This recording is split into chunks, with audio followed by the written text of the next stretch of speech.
Hello and welcome to Talkin Baseball, Game 2 of the World Series. Dodgers win. Yamamoto, don't forget Will Smith. We never do. Let's talk about it. Let's talk ball.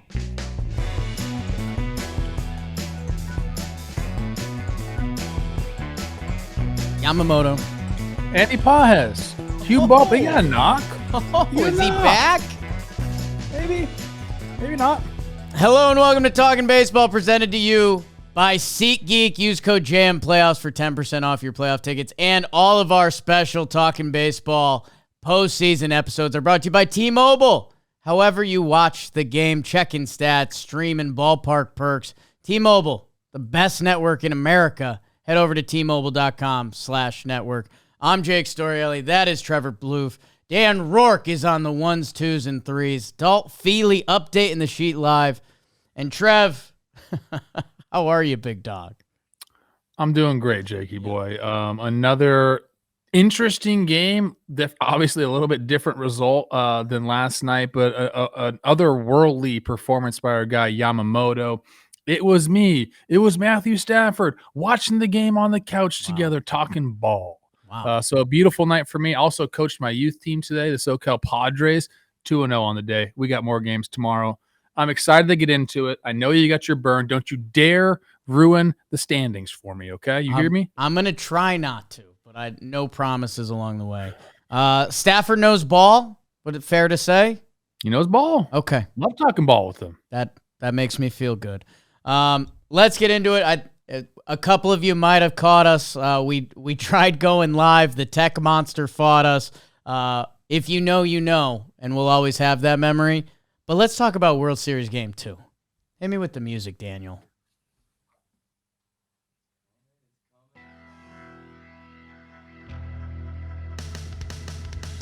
Toronto tries to go up 2-0 in the World Series behind the big ticket KG, Kevin Gausman, taking on LA and Yoshinobu Yamamoto. Top one, Freddie Spaghetti with a double, and then Will Smith is a bad boy for life with his RBI single.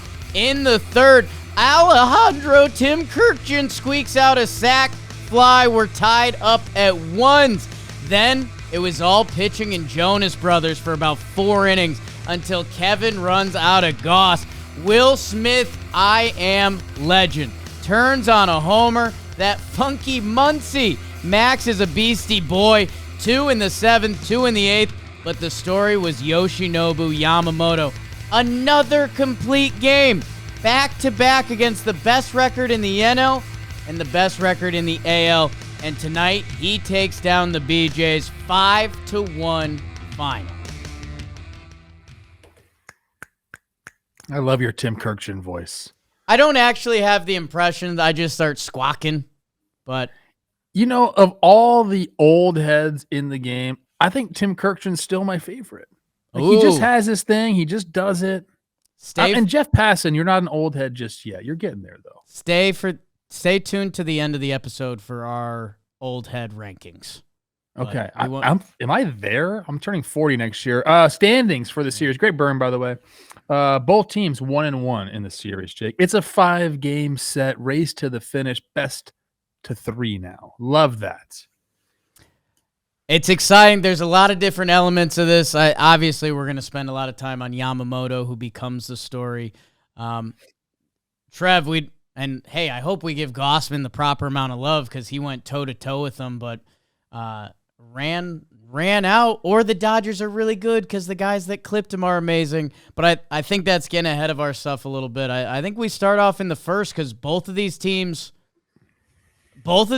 kind of showed up in a weird way where the Dodgers, it looked like they were going down easy, 2-out rally. Blue Jays get some action on, but they don't score.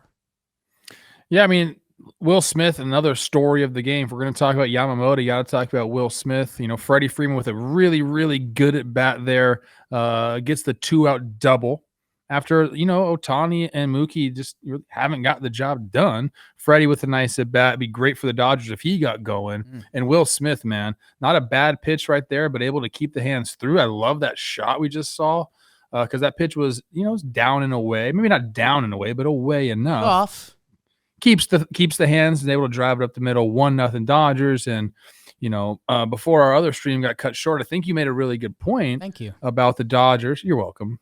About the Dodgers, answering after last night. You got your butt kicked, dude. You got smashed. Yeah. And to come out swinging in the first, I think, that's what good teams do. And the Dodgers are obviously a good team. And maybe if they didn't score in the first, it wouldn't have mattered in the game. But I do think kind of stealing back some of that momentum, quieting the crowd down a little bit means something in these games. And then they go and do it. And then the Blue Jays, they do what they've been doing all series long, all postseason long, pesky at bats, leadoff double. Nathan Lucas with a single there, gets Vlad up first and third, nobody out. And we get our guy Yamamoto, man, splittering him to death, finally finishing him off with a curveball. A huge, that's cojones type stuff right there out of Yamamoto. Gets the soft lineup from Alejandro Kirk, and then Dalton Varsho gets him to 3-0, Jake. And Yamamoto comes back and gets the K on that nasty, nasty curveball. So the Blue Jays, obviously in that sixth inning yesterday, they got everybody in. They squander a chance, a big opportunity to answer back on the Dodgers early there. But Yamamoto, showing signs of cracking, bending, not breaking, pitch count up a la Blake Snell. But then obviously he started to find it. Yeah, that I forgot the Varsho 3-0. That was a splitter that looked to be below the zone. Would have been interesting. Ernie Clement, bases loaded. I think we've seen a lot of that. But we saw what Yamamoto did the rest of the day. That maybe all that goes away. That Vladdy at bat, that was interesting. Spamming the splitter. And then gets him with a curveball that might have been Yamamoto's worst curveball of the day, but it was one of his first, and Vladdy was so geared up because he's swinging at a 93-mile-per-hour splitter for 4 pitches. Yeah, it was the splitter sets that pitch up. You're trying to see the splitter up. You see the curveball up. You automatically think splitter probably after seeing 4 in a row of them. That's what he's able to do, mix locations and pitches so well. And I was talking before about just how well he mixed his pitches. I'll get into it right now a little bit. We'll sprinkle it in, if you will. Yeah. Kind of reverse what he had in the regular season where he was four-seam dominant. Not dominant, but around 30 to 35% of the time. That was a splitter tonight. 32% of the time, he threw 34 of those, 25 four-seamers, 23 curveballs, 13 cutters, 6 sliders, and 4 sinkers. So 6 different pitches and 4 over 10%. And that's always my line, Jake. I always tell you guys that. Hitters and hitters meetings, you're trying to eliminate pitches as best you can. Anything over 10%, you gotta pay attention to. Anything under 10%, you say, hey man, if you throw that to me in a big spot, I don't know, I'll try to foul it off. But Yamamoto, control of all of those different pitches, a game planning nightmare, like I always say, and he was that again tonight. Yeah, and I think it was fun to see. He had the splitter early. He was searching for the fastball. As the game went on, he found the curveball. At one point, I think this is from our boys at Cespedes BBQ. He threw 12 first inning splitters, which was more than Savage threw in the whole game last night. So he pressed that button in that inning because he had it, and then he goes away from it. It was still there, but the curveball came along, the fastball, some of the spots he was hitting late with that pitch. Yeah, and I was super impressed by the cutter because it. Again, kind of when you're talking about you're hitting a game plan and the percentages, I don't know. For me, mentally, that's the pitch that you're like, I don't know. I got a lot to worry about if he sneaks a cutter in, whatever. But it was a nasty cut. Everything was nasty. The cutter's the worst pitch, man. I'm telling you right now, you're on the heater, and it looks like a heater, and then all of a sudden, it just tails off, hits the end of your bat, or you just, it's a soft contact pitch, man. I always say this, you have to try to pull the cutter, it's counterintuitive. It's going away from you. So you're like, oh, I got to stay inside this. But whenever you try to stay inside a cutter, unless you're perfectly matched on plane with it, which it's very difficult to do that, you end up filleting it and you fly ball to right or, something like that, a little soft liner that way. You really you have to get on top of it and almost try to pull it. That's how I had success against him, if I ever did. It's a hell of a pitch. If you ever did, I hit some cutters. Yeah. I hit some. Yeah. Did I take Gossman up top before? Yes. Come on. a splitter, though.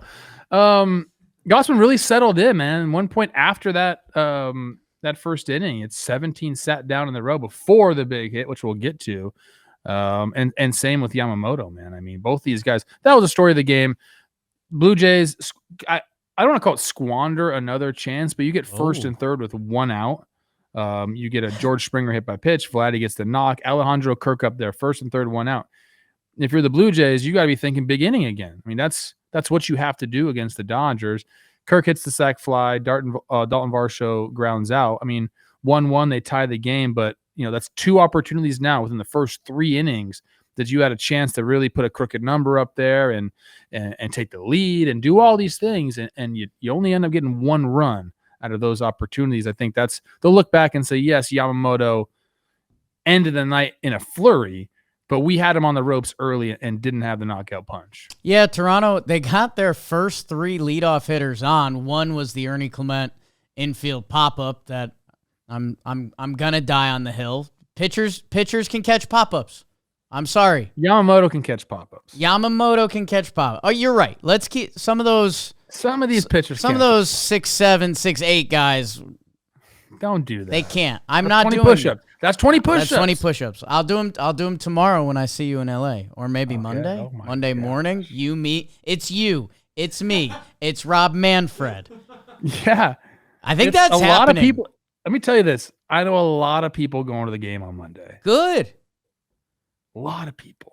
They someone Zoe did request. It's my favorite pick of you and Dan Rourke producing today, but you guys, your handshake, I think it's the 21 All-Star game that looks just like the office picture of Michael and the former manager. That was me and Dan's first time really. Hey, it's a great picture. You both have great posture. It's a nice handshake. It's a nice moment. Zoe requested if I get Manfred, if I could try to take a picture like that, which I don't know. I'll do my best. We'll deal with that when we deal with that. But you're right. The Blue Jays felt like Blue Jay ball was lurking between a couple well-hit balls, a couple that Lucas one was kind of bloopy, but it was like, okay, this is what the Blue Jays do. Then the game shut down, dude. Shut down. 6-pitch innings.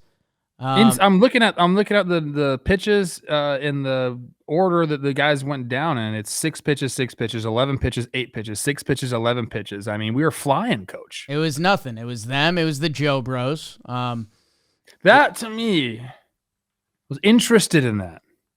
Go on. Like we're stopping a World Series game for a little mini concert. Like I know it's for cancer. Yeah, there's 2 things going on here. The stand up to cancer, I think it's one of the coolest things they do. I think it's a great moment. The whole stadium, it's pretty wild. All the teams, all the players, like everyone, you're in.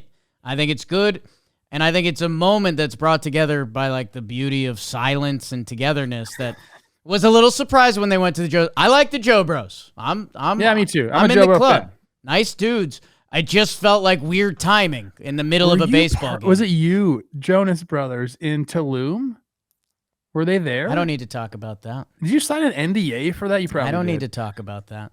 Top 7. The timing felt weird. Happens. The timing felt weird. Timing felt weird. Top 7, Trev. Before we get into it, because this is where the game was decided, let's talk about Corona a little bit. Because, both fan bases, maybe us after this recording, maybe it's Corona time. Because Corona brings La Playa to you, wherever you are. Your team had a bad day at the office. Your team had a good day at the office.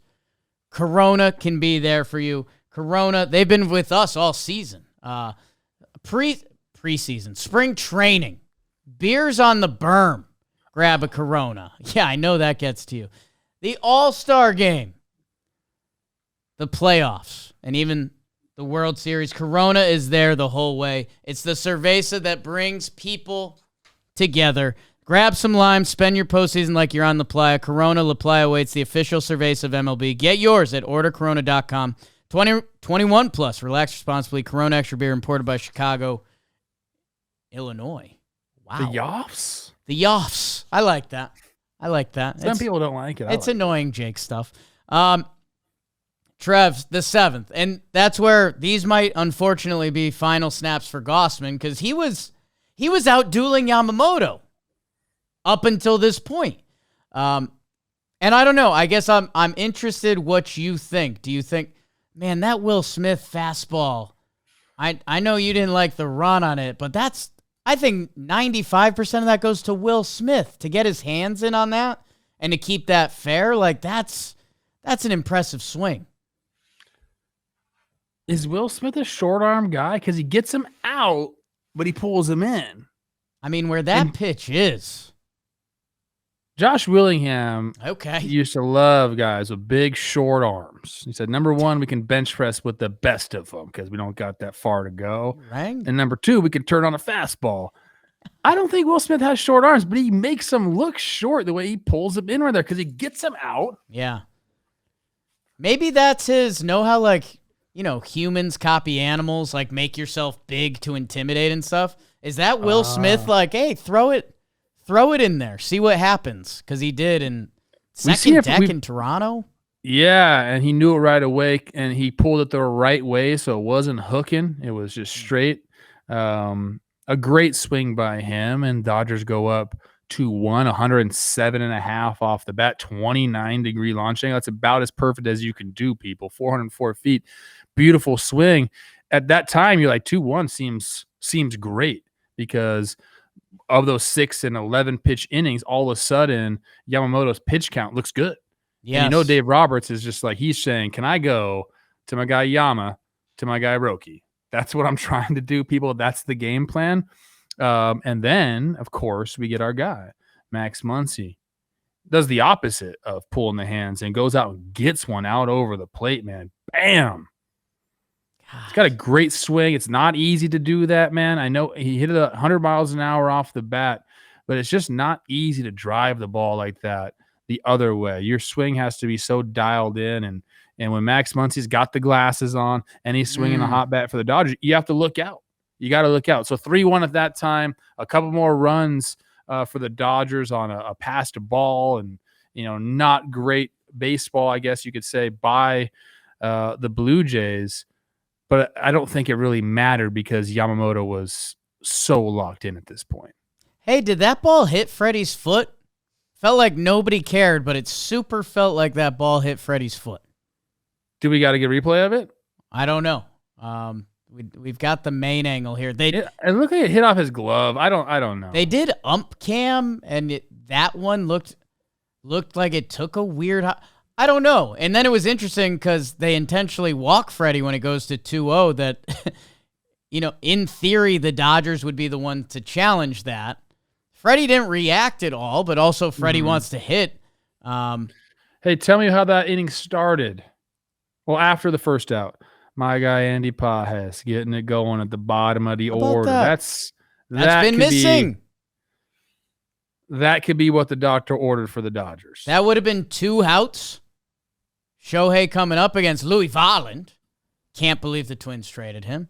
And then, I don't know. 4-1 turns to 5-1. And everyone, I think every baseball fan at that point, it was in if Yamamoto finishes this game, there's no way for Toronto to win. And I don't know. Maybe that's obnoxious because, okay, if they get to Yamamoto a little bit, then that's when they're going to go to Roki. But he was so locked in, man, and it was just impressive. He could tap whatever button he wanted on the controller, and that pitch was going to come out and in a good location. And when a pitcher's grooving, man, you just see the confidence that that 9th inning where he was locating his pitches was disgusting. Well, he struck out the side in the 8th. Also good. He was dialed in. I believe he ended the game, and I was just counting in my head. I don't have the stats in front of me. Was it 20 in a row to end the game? Yeah.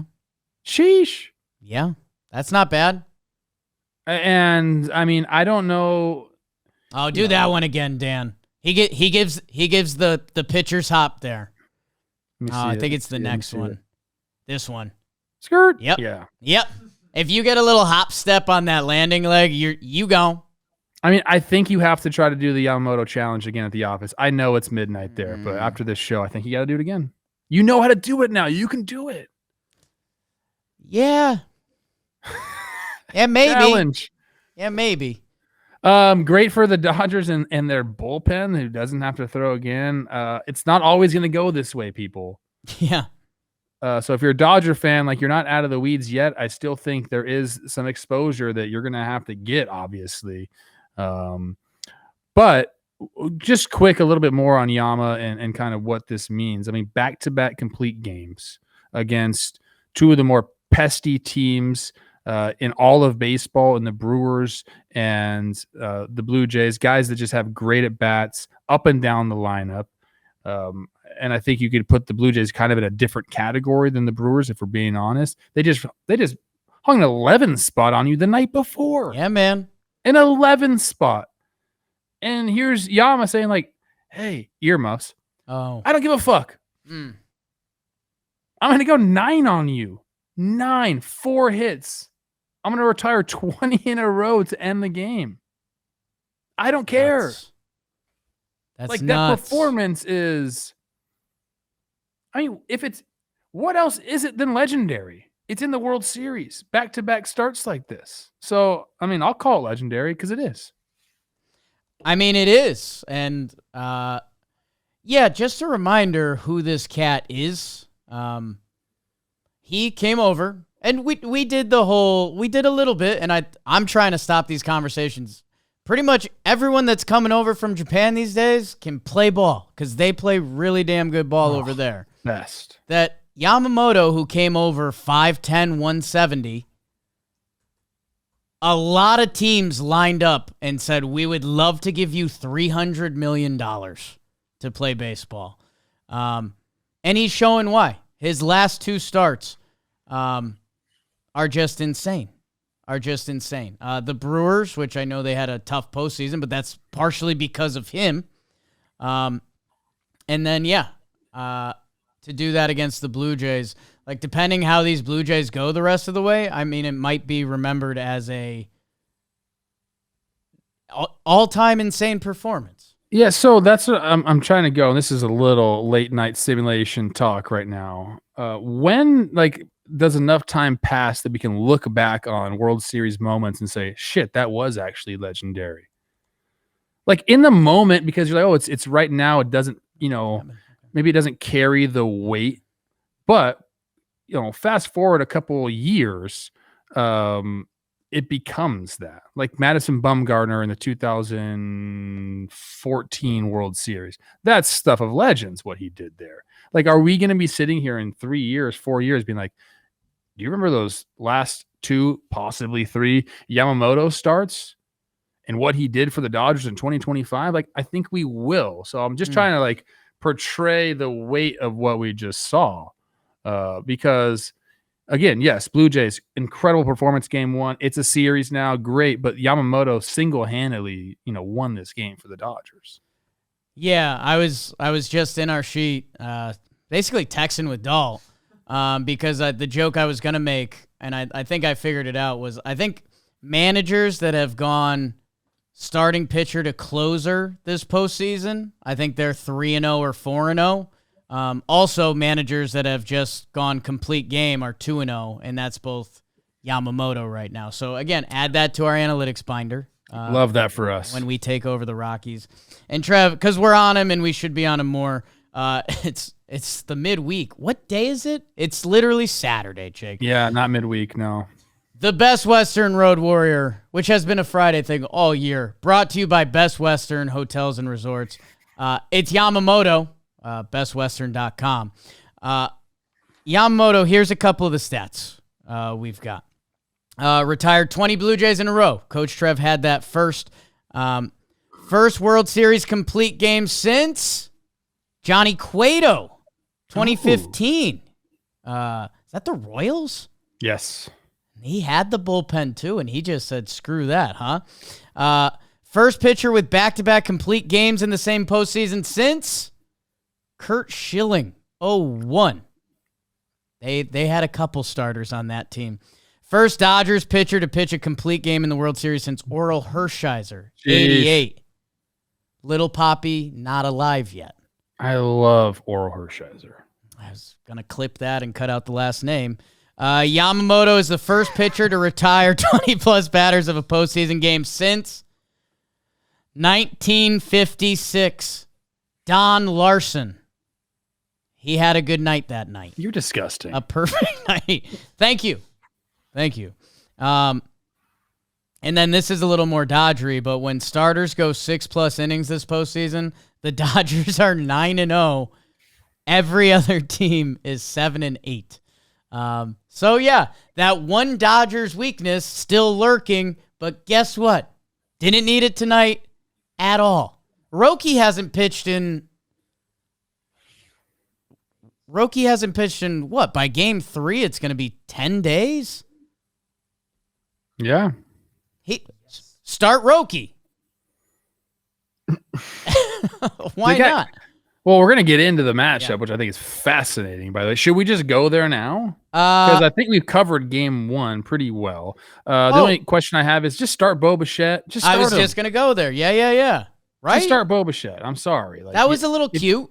If you're going to pinch hit him, just start him. Yeah, I'm wondering if there's other layers there. I don't think so, because otherwise you wouldn't pinch hit him. But yeah, man, because go back to he doesn't look healthy. Like, he's not running the ball out at all. Sure. So, I guess you could say, hey, like, give him the pinch hit. You can run for him automatically, and you can't do that at the beginning of the game, I guess. If that's the case, then, I don't know. Yeah, it's just... Then he should never start. Like, I don't know. If that's the case, he shouldn't start anymore. But I have a feeling he's going to be starting next game. And, what if Bo Bichette was involved in that first inning when you might have had your best chance against Yamamoto? Like, you can do so. I was shocked. I was in such Saturday live stream mode that I think there was a ground ball to IKF, and I was like, what? I was shocked that Bichette wasn't in the game. So I wonder if there's more to that. George Springer keeps getting hit by things that really suck to get hit by. That I don't know. I think he's okay. It hit a weird part like between the forearm and the wrist there, but God, he's getting banged up. Anything else from this game, or do we start getting excited for game 3? Let's go game 3. Let's go game 3. Tyler Glasnow, friend of the family. We could say that. Yeah. Max Scherzer, I can't say that. I hope to one day. But man, here we go. Another Dodgers starting pitcher that can lay it down on you. I think Tyler, compared to Yamamoto, has a little bit more susceptibility for the wild or big inning, which, by the way, Yamamoto, no walks. Oh, yeah. No, he was in control all game long. Insane. So, I mean, it's going to be that test again. I mean, Glasnow can be as untouchable as someone gets in baseball. But can the Blue Jays put together that 1 to 2 innings to get him out by the 5th or 6th? And then Scherzer, man, I don't know. I'm scared to give the same speech again because this lineup is a little different than Seattle's. But we're going to see what the old man's got for one more night in October. Glasnow's longest outing of the year, 7 innings pitched. So you can't imagine him getting the bridge or like not needing a bridge to Sasaki. Like, there's going to be some other guys having to come in game 3, most likely. Scherzer, I think that's an interesting choice, not going to Bieber there. John Schneider had some quotes about it saying, Scherzer, he had some extra rest. He wanted to give Bieber some extra rest because, he's coming off a TJ and, just thought that was appropriate. He also thinks that game 3 there, first game at Dodger Stadium, Max has obviously pitched there before, was a Dodger. I always forget that he was a Dodger. He thought he could handle that a little bit better and let Bieber kind of get settled in and again, have the extra day. So I'm okay with it. He also said then that means Scherzer can be available for game 7. Okay, like fire me up. I'm aged already. Great pitching matchup. Kind of like guys that get it done completely different, especially at this point of their careers. That right? Like who? It seems. What I'm trying to like put this together, and I can't really put my finger on it. But like Max Scherzer, salty, old, wily, veteran, Hall of Famer, and then Glasnow's like, I'm just kind of me and I just throw really hard and I'm like super good looking and like just different ways to go about things, right? they approach life differently, but have ended Like up at the life, same place. Thank you. Yes. Thank you. Life is completely different Yes. for these guys, but also same. Also same. Like they Yes. both probably love each other. Like we were laughing today during the live stream because we were like, I think Zoe asked, he was like, what's Shohei really like? And it's like, well, that's a great question. We asked that. I asked that, I think either to you or to Chris Rose, and then somebody commented, there's like a zillion Japanese interviews that you can go and like check out. I haven't done it. Well, from there, I went, it blows my mind because I forget if it was a Dodgers account or if it's Glassnow's account, but like Glassnow's a dude. Like that was code for what Trev and I are saying. He's great hang, like likes to talk about things outside of baseball, loves baseball, but he spends every day with Shohei Ohtani, like, and they're both on the pitching staff. So like, I bet I would just love to know their interactions. And I think the truth of it, like Shohei's a dude. He's a guy. He's a guy. Okay, let me ask you this question real quick. Would you rather watch a show with Shohei Ohtani and Tyler Glasnow hanging out, or old Missouri teammates Max Scherzer and Kyle Gibson? Those are two completely different shows, playa. Trev, I've never been more confident in saying I would enjoy the Glasnow Shohei show. Really? I go the opposite way. I would have. This would shock people. The better clips would be from Gibson Scherzer. I mean, some of those clips would be fire. But give me the Shohei Glass show. At least I think they were teammates there. Did I just make that up? Who knows? And why even double check it? God, I guess.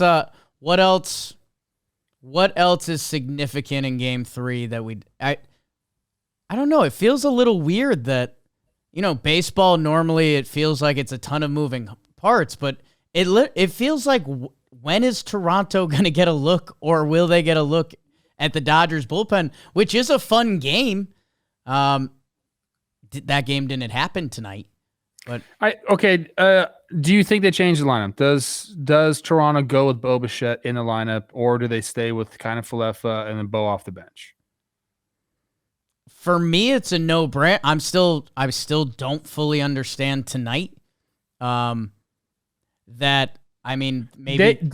so back-to-back games. Maybe that was a thing. They have the day off. They have the travel day. So I'm almost guaranteeing Bo Bichette starting back-to-back on Monday. games. And for the Dodgers, World Series, I think they run the same lineup out there. I think they have it. There was talk about Pajes and what do you do? Can you make a Alex call? Does Edman go play center field? But it seems like Edman's not ready to go out there. So they'll probably run the same lineup out there as well. Yeah, and they just believe in what they do. Like Pajes got a single tonight. Does that spark him? Kike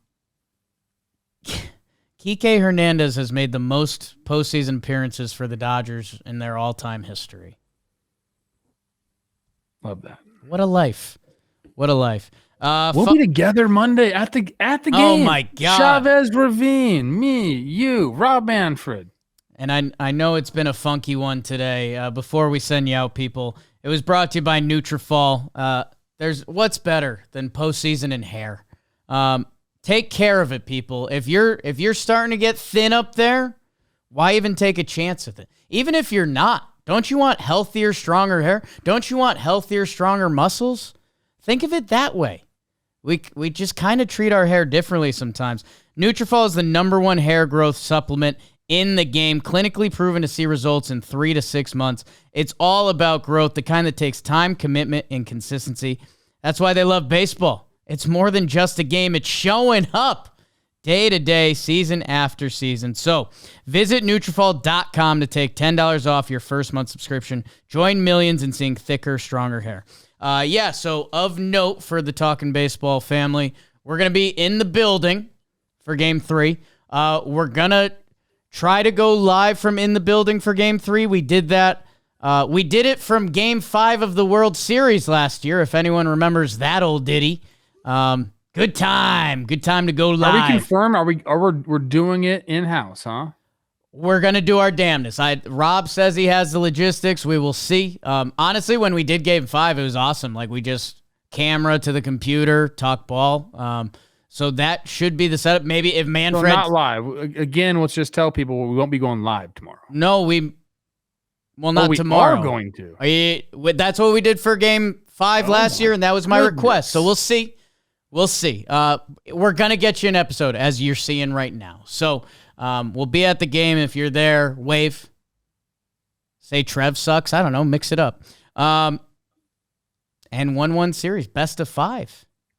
I want to let everyone know I'm wearing my Shohei shirt tomorrow, or Monday. Whenever you're watching this, could be tomorrow, but just Monday, Game 3. I'm wearing the John Boy Media shop.johnboymedia.com Shohei little characters, Japanese characters. I'm really getting into the Japanese culture as I'm set to go there in November. Right. So we'll be wearing that. Doesn't mean I'm rooting for the Dodgers, but I'm repping my Shohei shirt. Feels like Monday in LA in the Shohei shirt, you might lean that way for a couple pitches, and that'd be okay. I'm biased. Glass now. All right, everyone. Thank you to Coach Trev. Dan Rourke grinding through it. Grinder. Dalt. Prime Mark Price. Assists. Buckets. We love you.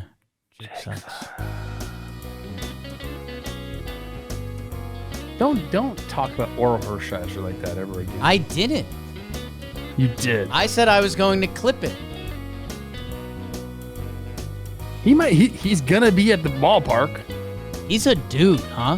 Yeah, we've had some talks, man. Like, that was pretty cool for me, yeah. Oh. Yeah. Respect.